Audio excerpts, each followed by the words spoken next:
Hello, friends, and welcome to another episode of the IT Business Podcast, the show for IT professionals, where we help you run your business better, smarter, and faster. This is our weekly live show brought to us by our good friends over at Threat Locker, Zero Protection or Zero Trust Total Control. And I thank them for being the presenting sponsor for the live show. And I just realized something, folks. We are getting close to the end of the year. How do I know that? Well, this is the last show for November because next week is going to be the Wednesday right before Thanksgiving, and I'm not going to be here. I've got to go do stuff with family, and I'm sure you do too. So there's no show next week. And then after that is December, and we've only got a handful of shows before the holiday party. So it's getting down to it. So the next time you see me after tonight will be at some point next week, but not for the live show. It'll be for the Black Friday preview, our annual Amazon live show where I will have a whole bunch of gadgets. And this year, I think it's actually going to be pretty good. We are going to be doubling down on tech gadgets you should have as an IT professional, not just things like fancy coffee makers and floor cleaners and stuff like that. We're going to focus on actual things that you should have either in your go bag or in your toolkit or in your tech room, stuff like that. Probably tech you didn't think you needed, but you do. So that is what it's going to be happening. My guest coming up is Keith Ellis, the Impossible Success Coach.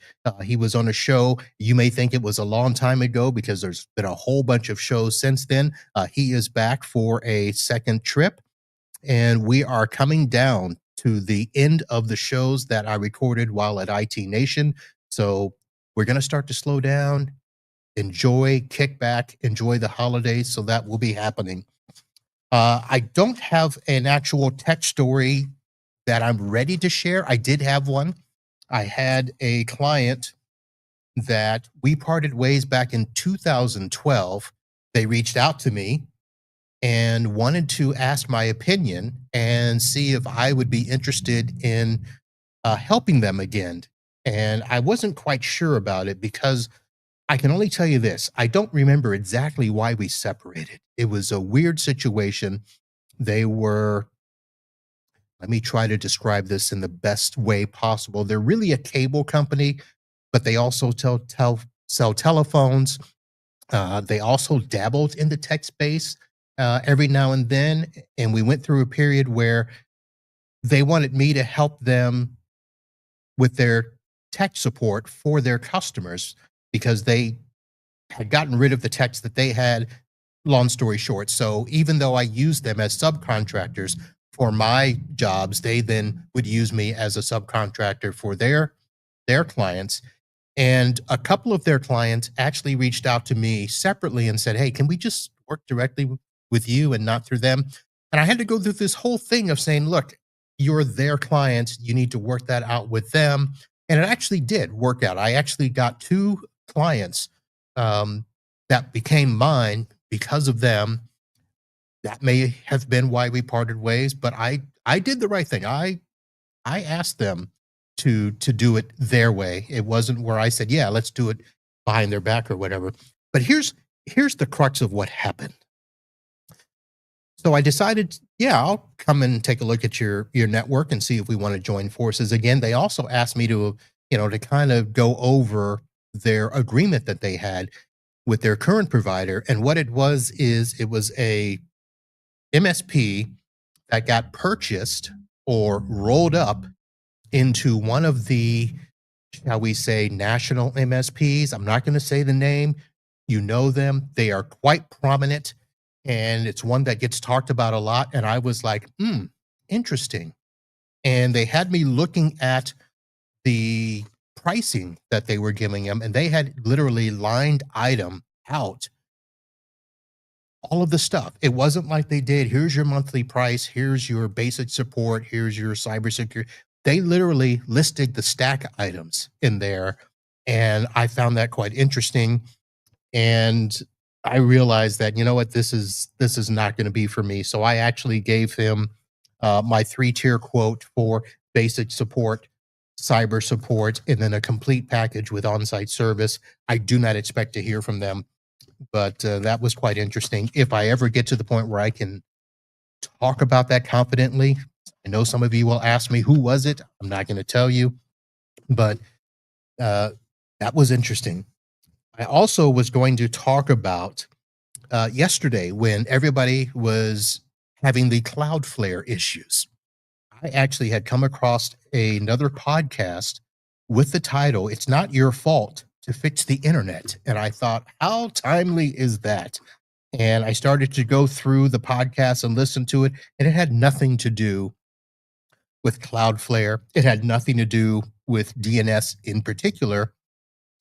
It talked about the concept of enshittification, and that's the word they use, folks. It was analyzing how major platforms like Facebook, Amazon, and Google have become less user-friendly while prioritizing monetization and monopoly power.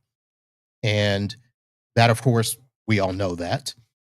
They also talked about the structural problems of the internet and why the burden of fixing these issues should not fall on everyday users, but rather on policy changes and collective action. So I thought it was going to be interesting. I thought, ooh, that'd be a cool title. Maybe I'd steal it, but I'm not going to. But how does that correspond with the Cloudflare outage yesterday? Well, it's basically talks about the idea of the consolidation of critical infrastructure into monopolistic platforms makes the internet fragile and exposes users to systemic risk. There's a whole bunch of things we could probably talk about that. But the biggest thing is like many of you, I don't know, well, shouldn't say many of you. I'm going to assume that some of you, like me, alerted users to say, hey, there could be a problem with some of your websites. There's an issue. Don't call me because it ain't me, because that's what users do. Hey, I can't get to this website. Can you unblock it or whatever? So I remember one of the users actually wrote back and said, oh, thanks for letting us know. What can we expect? I'm like, you can expect nothing, at least from me. When it's up, it's up.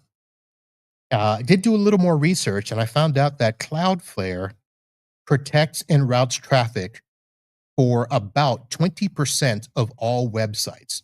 So while it felt like a big outage, kind of like those old AWS ones and stuff, 20%, not that big, but it felt big. But it also reiterates the issue that a single configuration bug or failure impacts a massive number of businesses and consumers and reveals the risk of centralization. So that is that. But basically, I'll put a link into that podcast and some of the other stuff that I researched about Cloudflare, because I think it's a good thing to give to users, letting them know internet's not our fault. We didn't build it. We can't help you. Just stop watching porn and we'll all be good. All right, let's go ahead and move on with the show. I've got the guest sitting in the green room here. So let me bring him up. I mentioned him early, Keith Ellis, the Impossible Success Coach, a best-selling author and business coach, helping entrepreneurs and business owners achieve goals they believe to be impossible. Keith, welcome back. Thank you so much, Marv. Delighted to be here. All right. So since our last show, anything impossible happened to you? Well, I did get kicked off a website, a web conference from the Cloudflare thing. But other than that, that wasn't impossible. That was quite possible. Oh, yeah. Very possible. Hopefully it wasn't a big client, was it? No, it wasn't. Okay. All right, Keith, let me, I probably should have brought up a chat. I see we've got a couple of people out there, and I always encourage listeners and watchers that if you have a question or a comment while we're doing the show here, throw it in there and we will address them as they come up. But to talk about a quick recap of our show last time, we talked about, of course, best practices versus differentiation, committing to impossible goals, and think one of the concepts that really stood out to me was you talking about the transformative power of pursuing goals that seem personally out of reach, but how the mental shift could accelerate innovation and stuff. So that stood out to me. The best practice we'll get to in a minute because that got to a couple of listeners and stuff. But the mental side of it really struck out to me. What can you say to kind of add more to that conversation? Sure. So my business as a coach is to help people, help entrepreneurs set and achieve impossible goals. And what I mean by impossible is not something that violates the laws of the physical universe. I'm not talking about being in two places at the same time, or going faster than the speed of light, or the Browns winning the Super Bowl. I'm not talking about something that's physically impossible. Sorry, I know that's near and dear to your heart. But I'm talking about what's impossible here, right between your ears. And we all have ideas of what we can do, and we have ideas of what we can't do. We've learned these things through the years. They're called limiting beliefs. And psychologists, there's a lot of literature about this. We've all, if you've ever been to a motivational or a self-help course or read a book, you've learned about how to try to overcome your limiting beliefs. And I think that's really hard to do because they're deeply programmed.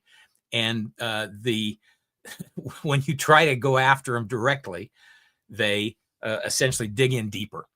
And what I do is I say, look, stop fighting that battle. Just say, this thing that I want to do, I really, really want to do this. I believe it's impossible for me. It's beyond my capability. I'm not pretending it isn't. I'm not pretending it's possible. I just want it enough that I'm willing to commit to it. And if you can take that step to commit to something that you genuinely believe is impossible for you, then your brain flips a switch, goes to a whole nother level, because before, your brain never entertained that. Because it knew that you knew that it was impossible. So it never, it never let you even think about it. But if you suddenly start thinking about it and you commit to it and say, I'm going to make this happen, come hell or high water, your brain goes, this guy's serious. We better get with the program. Right. And it starts trying to give you information and answers to help you get where you want to go. It's an absolutely transformational moment.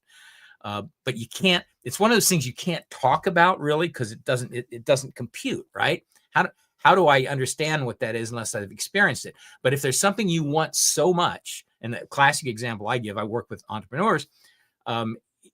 A lot of people say, I want to scale my business dramatically, say 300%, right? But I'm already tapped out. I love my business. I love what I do. I love my customers, but I'm largely the product here. And I've got no more time to give it. I've got no more emotional content to give it. I've got no more energy to give it, but I want to keep scaling. I don't know what to do. I'm stuck. And I call that success prison. You're a victim of your own success. And the way around that is to commit to an impossible goal, something you believe is impossible. And then suddenly your brain will start making it happen. And there's, we can talk about how that happens in the various stages and stuff like that. But in a nutshell, that's what I mean by committing to and then achieving impossible. All right. So while you were talking there and you mentioned motivational speakers, and I'm going to take a little side course here. Do you watch football? I love football. What do you think of the Mannings?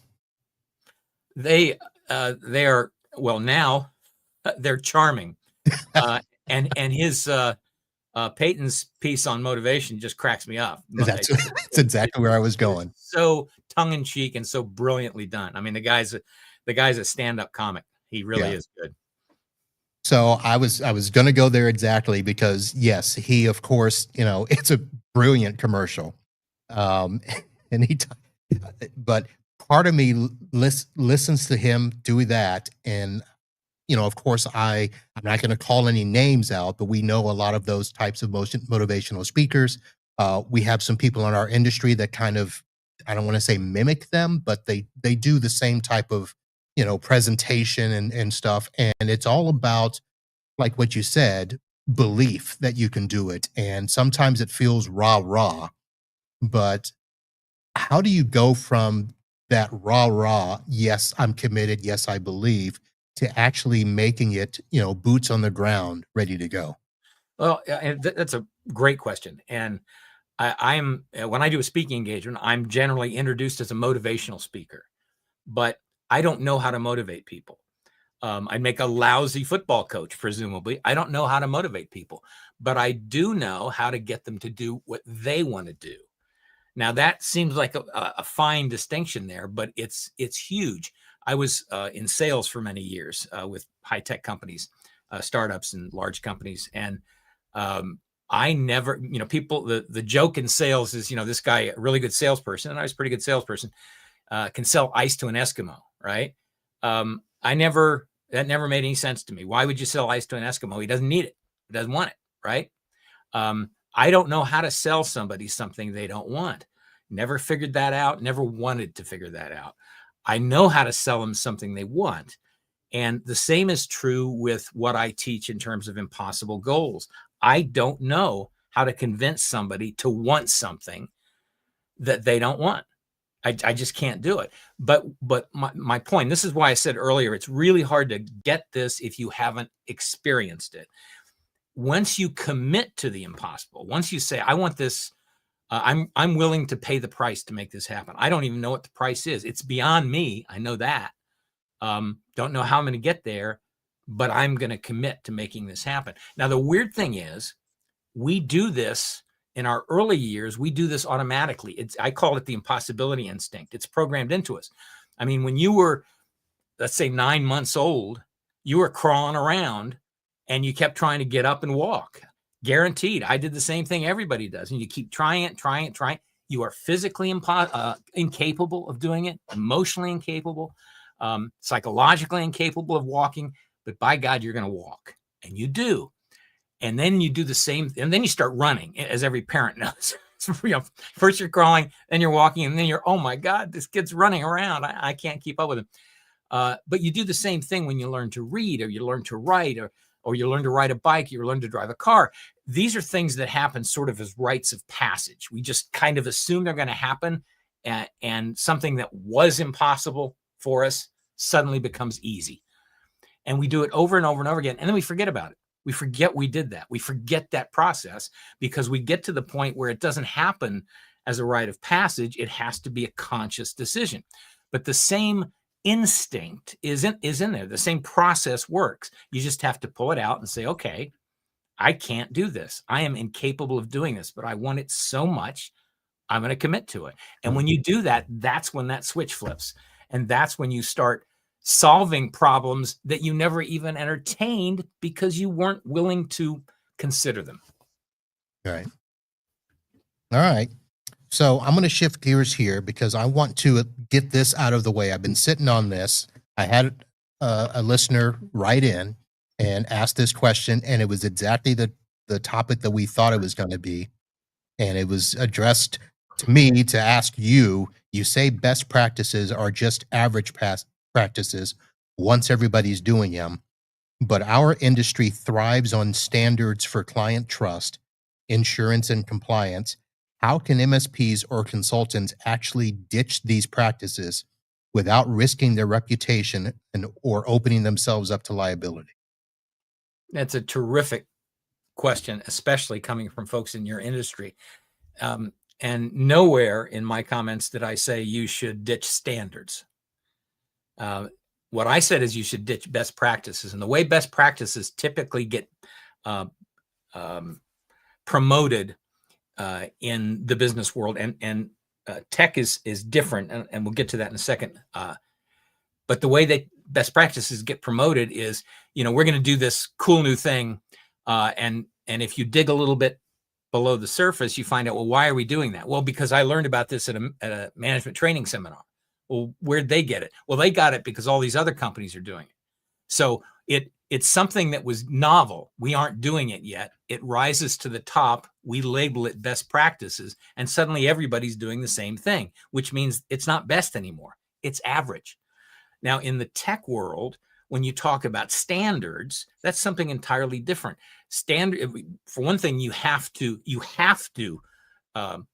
commit to and achieve standards to be considered real. For one thing, you can't dodge any legal liability in the tech world if you aren't meeting certain standards and you come up to this level. So I'm not talking about that. I'm talking about if you're meeting standards and you're doing everything you're supposed to do that is required of you by these standards, by your lawyers. What differentiates you in the marketplace? How are you different? And this is where best practices are like shooting yourself in the foot, because the mindset that says we're going to do best practices to differentiate ourselves in the marketplace completely misses the point. You can't be doing what everybody else is doing. You can't act like they act. You have to come up with an additional unique value that you offer, can still be standards based, that you offer that nobody else offers. That's what I'm talking about. Otherwise, what you get is, and I've seen this over and over and over again, you get 20 relatively small competitors in a space. Maybe they're 500,000 to 2 million a year revenue. And largely, the founder is the product, especially in the consulting space. And what they're trying to do, they're all trying to be like the other guy. They're all trying to be as good as the other guy. And the customer looks at them and says, why would I choose one of you over the other? And my point is, don't try to be like the other guy. Yes, meet your standards. Yes, do the technical requirements that are expected of you. Absolutely, that's a given. But how do you differentiate yourself? And it's not going to be best practices that differentiate you. They aren't best, they're worst in that case. Okay. Does that make sense? Is that a reasonable answer? Yeah, it makes sense. I want to also throw in a component that I wanted to ask you about the tech sector versus others, because while we're trying to hold ourselves up to these standards, whether they're best practice or not, we talk about wanting to be professional. We talk about all of these things. We ask vendors to help us. They're the ones who kind of helped us put together these best practices based on the software and the tools that we use. But in the same coin, we never educated our customers, and they're still judging us based on price and commoditization. So in a sense, some people like to say, well, if you're doing best practices, you're going to be charging, this much, and you're going to be up here. If you're not, you're going to be charging this. So, you obviously can't be a managed service provider or doing best practices and stuff. But yet, I will say this, I don't know how much you were listening in my monologue there, but the old customer that I went to go see was dealing with a very large MSP that supposedly is a best practice company, Right. and their rates were rock bottom. I mean, there was no way I was going to match that price. And I mean, the perception is, well, if the big boys can charge that little, everybody should be able to charge that little.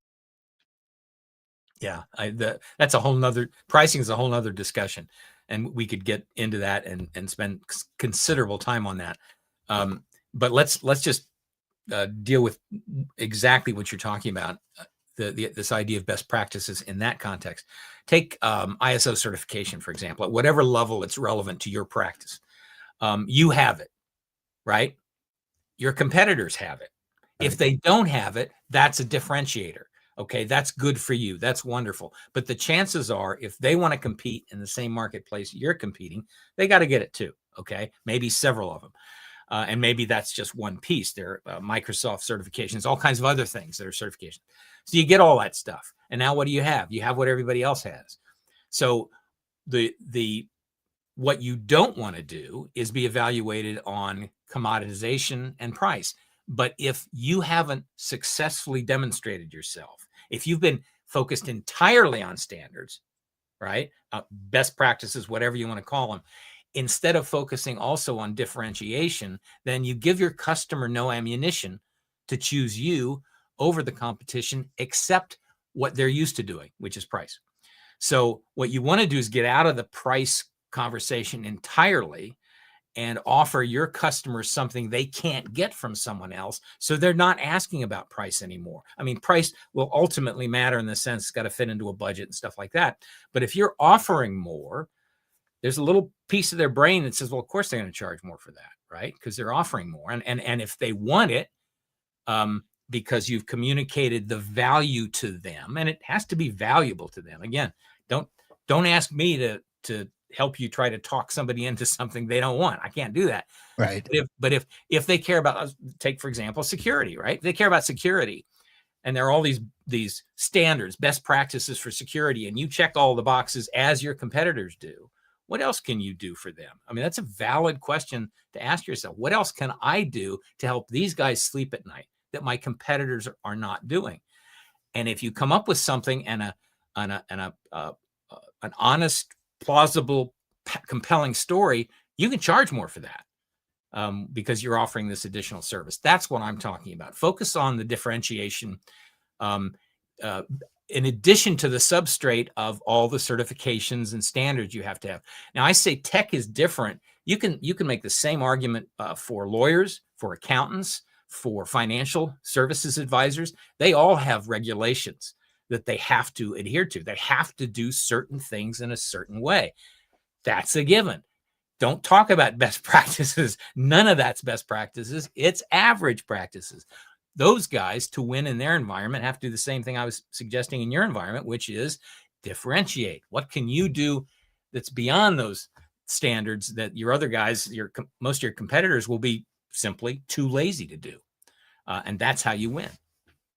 So in the legal industry, they're able to kind of have a scorecard. And that's from my buddy Tim there in the chat, who said hello there. Hey, Tim. There's a scorecard of wins and losses for attorneys where they can say, yeah, we win cases, our opponents don't. We don't have that in tech. Right. The closest thing we can say is, we protect our customers. We've never had a breach. We've never lost a bit of data. However we can say it. We always have that trouble with trying to figure out what's going to differentiate us. Is it white glove service? Is it that we will, try to resolve every call on the first call, that sort of thing. So it's always interesting. Can I offer something? Yeah. One part of my practice is what I call magic questions, which is questions that you ask yourself. And if you ask the right question in the right way at the right time, you can transform your life and your business at the speed of thought. So one useful question for everybody in your audience to ask is, what does my customer want from me that I'm not giving them yet? If you don't have an answer to that, that's a great place to start. And you can ask yourself that 5 times a year if you want, because it's a changing marketplace, it's changing backdrop, changing technologies, circumstances, etc. But that's a great place to start, because most of us, it's too easy to get into our own mind, because that's where we live, right? So when I'm dealing with customers, what I think about when I'm creating a coaching program or a online training program, or even delivering a speech, it's always, what do I want? What is the outcome I want for my customer based on what they want for themselves? So it starts with, what do they want? What do they want to get out of this, whatever this is? And how can I give that to them? And if we get in that spot, chances are really small that your competitors are asking that question in a meaningful way. They're too busy running around doing the standard stuff and leaving it at that. They think they got all their ducks in a row if they've got all those boxes checked, and they don't. Right. And so that's really what I'm talking about. So actually, Tim did ask a question, but before we get to his question, I want to ask you this in a sense. The thing you said about, what do they want from me that I'm not giving them? So a while back, and I don't know how many years ago, one of the questions that I learned to ask of my current customers, basically in a way to keep them, was to ask them, why did you choose us to begin with? And why have you stayed with us over all these years? That seems backwards from the way that you asked the question, but that was the way I was taught to ask it. Um, does that play any part in there, or should I really be asking it? Can I Well, ask them your question in an appropriate way? it's a different question. So it's absolutely important, and you absolutely should ask it, but you'll elicit different answers. So for example, you could find, especially a corporate customer, if they're being honest with you, could say something as simple as, we've stayed with you because it's too tough to change. It's more hassle than it's worth. That's really them saying, you're a commodity. We don't want to switch to another commodity because it's not worth it. Now, you may also get a great answer, very valuable answer. We stayed with you because you're the only guys who do X, right? That's a wonderful thing to hear. So that's why I say it's an absolutely worthwhile question. I'm approaching it differently. I'm saying, what are your customers not telling you? Or what are you not hearing? You can play that any way you want. Both of those are valid questions, by the way. What am I not hearing that my customers are trying to communicate? And what are my customers not telling me? But the simplest way to approach it is, what do they want from me, from somebody in my position, that I'm not giving them? You can also broaden it. You can say, what do they want from me? From what do they want from somebody in this area, in this space, in this broader space that we aren't yet giving them? And you might find that if you couple this service that isn't customary in your world with this service, with something that is, you have something new under the sun. And now you have a great story to tell. You have customers who say, oh, wow, we're now getting this from you. We can't get it from anybody else. We want to stick with you. So it's a classic brainstorming question, but it's a question about that you ask yourself. You're really not asking your customer at this stage. I know it sounds strange. This is your view of the marketplace. And by the way, you don't have to limit yourself to asking yourself these days. You can go to an AI, to Chat or to Perplexity or to Gemini or any of them, right? Claude, and say, I'm a MSP selling to whatever financial services, right? Whatever your piece of the world is. What do my customers want from me that they aren't telling me? Or what are what keeps my customers up late at night? Any number of ways to do that, and you might surface some things you hadn't thought about. You might, and with AI doesn't care how much work you give it, right? So you can say, give me 50 of these, right? Normally if you're talking to a human being, it's like, well, give me 3 or 4. Give me 50 of them. And AI, just because of the way it works and the way large language models work, often doesn't get to the good stuff until you're halfway down the list. And then suddenly you go, bang, that's exactly what I hadn't even thought of that before. And it's just, it's doing a lot of processing. It's just putting some stuff together, and suddenly it's essentially inside its world, it's throwing stuff against the wall and seeing what sticks. And if something good sticks and it surfaces it for you, that could be very useful. It's not as useful to me as asking yourself, but don't sell it short. The AI is a fascinating technology to me for 2 reasons.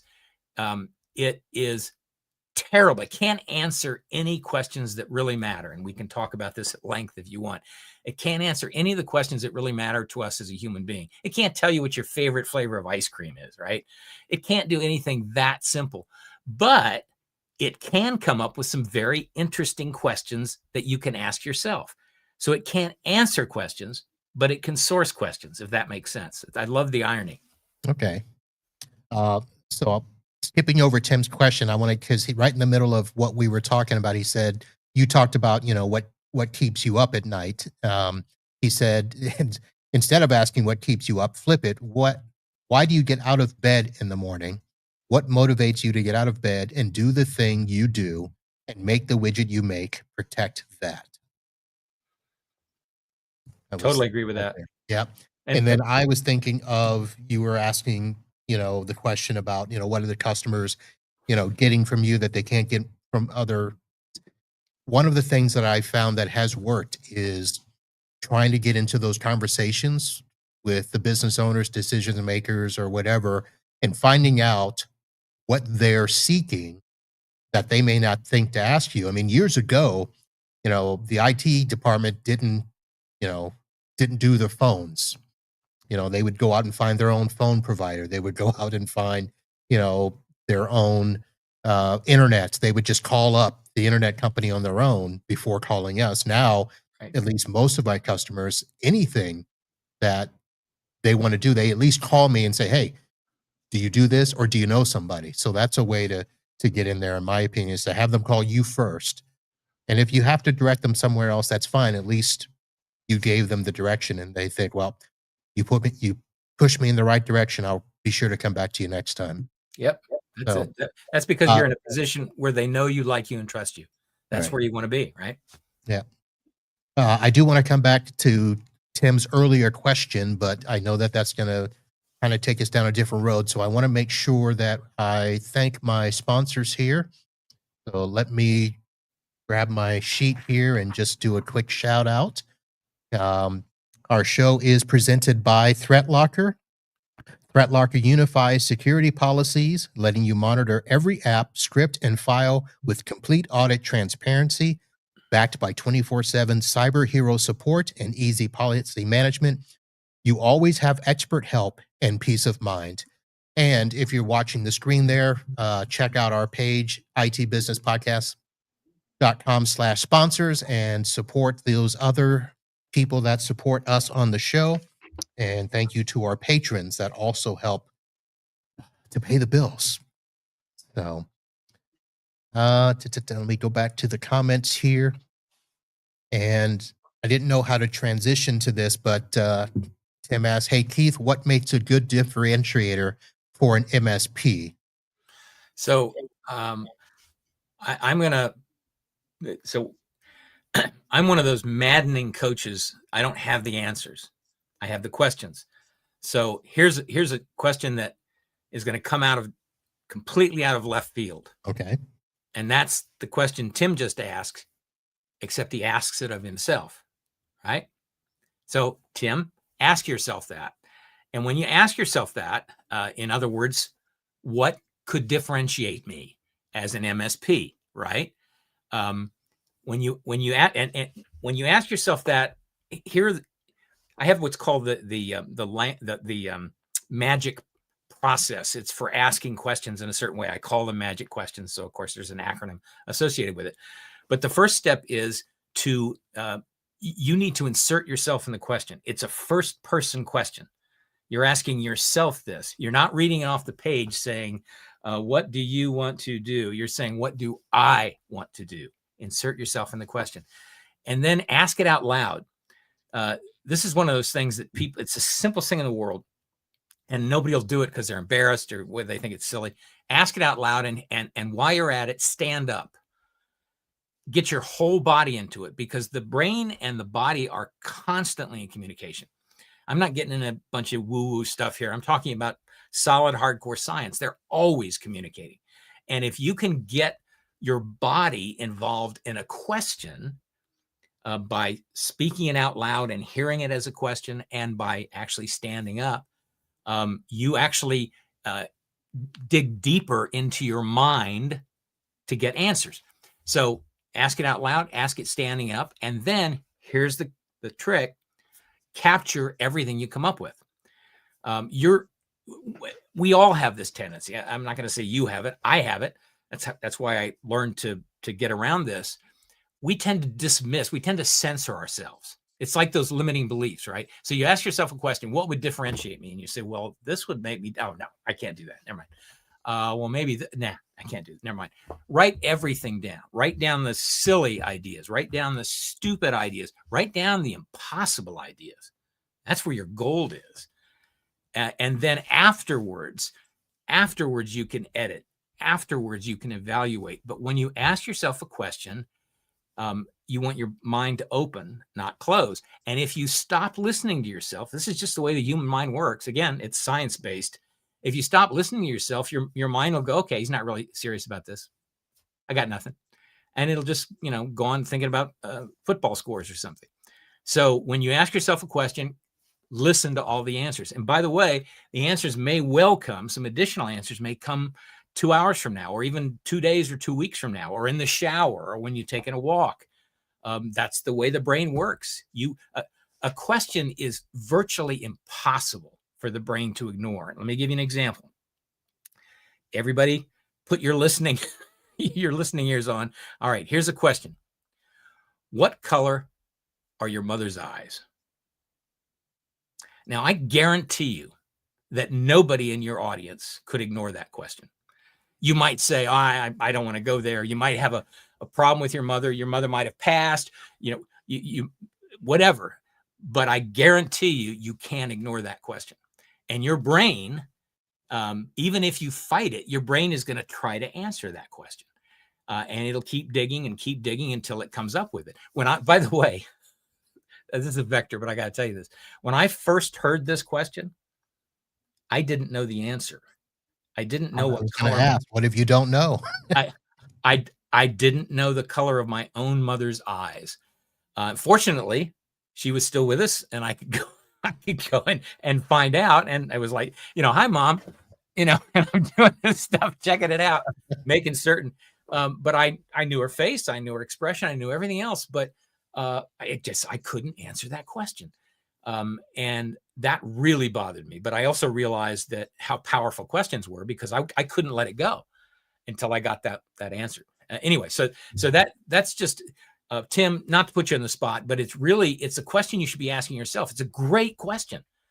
It's an incredibly powerful question. Ask it tomorrow. Ask it the next day. You'll come up with different answers. But it's a great question. Yeah. So the exercise, and what I would call an exercise, when you say, ask those questions and throw up every answer and don't dismiss them. Is there a function of when you put everything up there and instead of dismissing it, asking the question in a way as, okay, I put that up there, why can't I do that? I mean, is that a good exercise to do to kind of figure out the next step after putting those up there? Just putting them up there doesn't mean much. No, I mean, it depends on what you're trying to accomplish with that question. So you could ask, why can't I do that? You could also ask, what is the value of that to my customer? Because it's another thing that happens in the marketing sales world is, and I don't coach marketing, but I'm deeply passionate about it and have spent my career in it, marketing and sales. So whatever I do with my clients, it's full of marketing stuff, just because that's how my brain works. And because that's the primary problem every business has to solve. If you can't get new customers, paying customers, you go out of business. It's that simple. And so my brain focuses on that. But if you're questioning and your mission and your plan is all about how to get something of value for your customer, everything should circle back to that. And it's so easy for us in the sales world, the marketing world, to get focused on what we do, on features, right? Oh, I have ISO XXX certification. What does that mean to the customer, right? You have it. That's a feature to them. If they don't know what that means and how incredibly valuable it is to them, then your job is to educate them, right? And here's one of the really interesting things about how the human brain works. If you have this thing, and again, I'm just using ISO certification as one example. If you have this thing and all of your competitors also have it, but you're the guy who explains it to your customer and explains why this is so important, guess who wins that battle? Guess who has differentiated himself in front of his customer? Because you've given your customer something of value. You're not trying to talk them into it. You're trying to explain, we went through all kinds of crap. jumping hoops and paying money and doing all this stuff to get ourselves and our facilities and our practices and our people certified with this little number here. And here's why we did all that for you. And if you're the person who tells that story, you win. Even though everybody else in your space has the same cert. It makes it very simple. I mean, we hear a lot of times where customers will say, well, you're the only one that would talk to me, and not make me feel stupid or not talk down to me, sort of a thing. Yeah, I believe me. I've been in technology my entire career. I love it. I'm fascinated with it. I totally geek out, and I'm not a technologist. I mean, I started programming with punch cards, right? And I realized this probably isn't my strength. But if I'm dealing with somebody who is a technologist and they're teaching me something arcane, and they do it in a way that doesn't make me feel stupid, I like them a whole lot.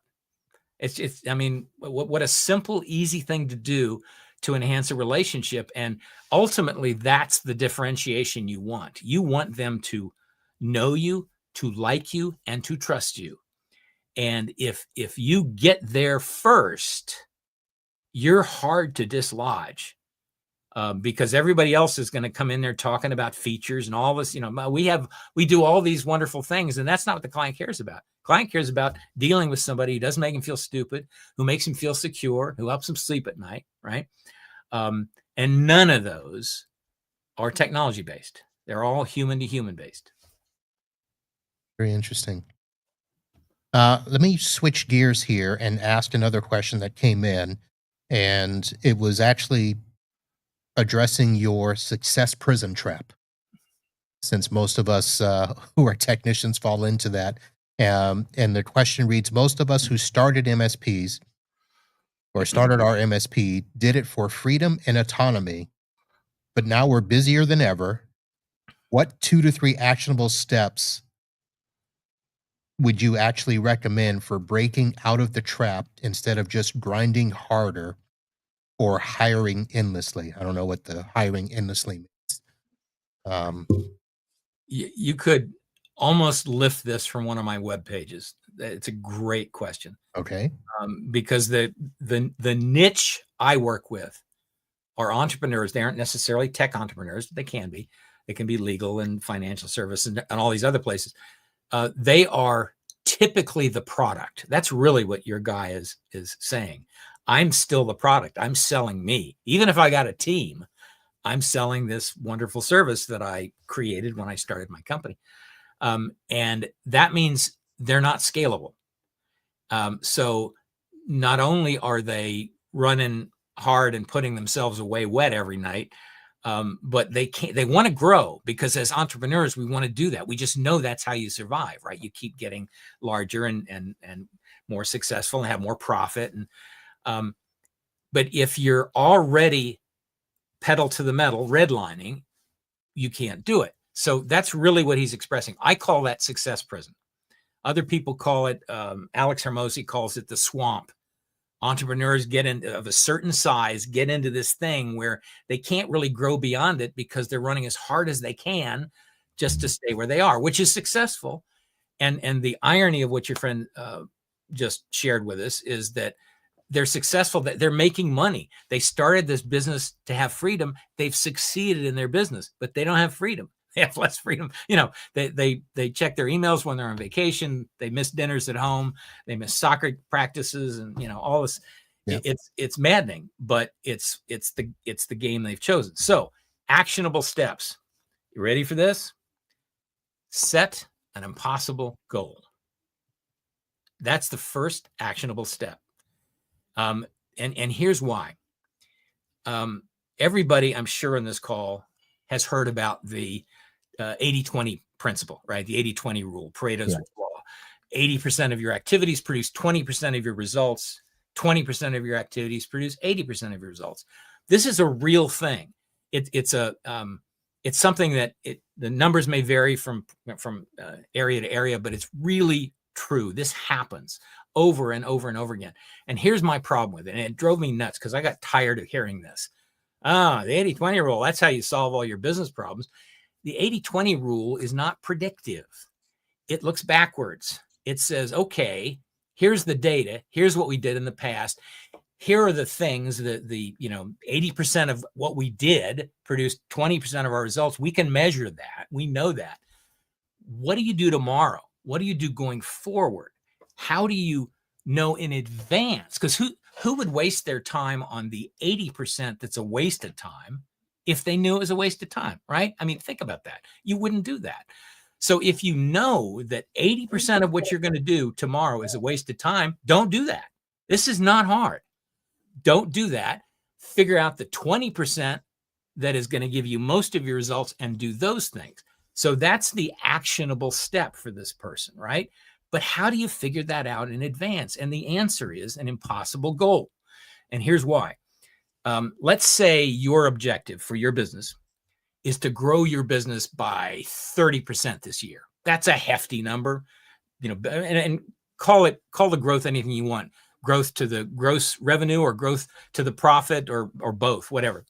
But you want to grow it by 30%. So how many things, what things are available to you to accomplish that?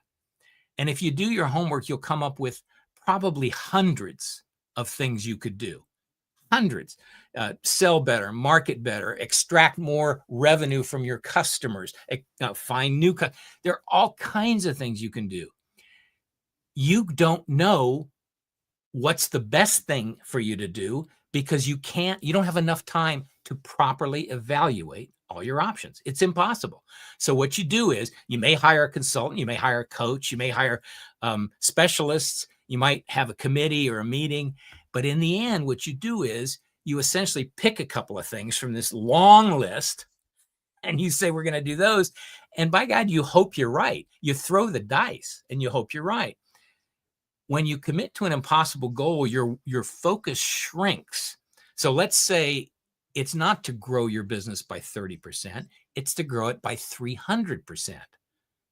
How do you do that? And the answer is, oh my God, there are 1,000 things that will grow it by 30%, but I can only think of like one or two things that'll grow it by 300% or 1,000%, fill in the blank. But when you get to that level of thinking, that's why you need to commit to this impossible goal first.